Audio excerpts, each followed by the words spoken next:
we think about painting, we quite often associate that with preparation. And when you're doing finer detail stuff like this, the preparation can, can get a bit fiddly. What I've used here is a Scotch Blue Platinum interior tape, and it's designed for the fiddliest of jobs. Now, this has already had a paint. I'm going to show you what the reveal looks like. Okay, so when you're removing it, it's always best to come on a 45-degree angle, and it's just one long pull.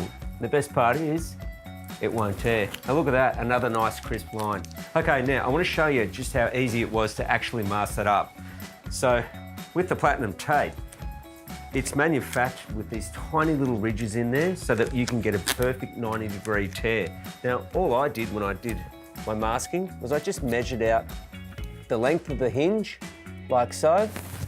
And then all I had to do is give it a nice little tear, and you can see you get that beautiful straight line there. It's 90 degrees. And then it's just a matter of then sticking it into place. And whether you're doing small little hinges like this or longer lengths, it just makes life so much easier.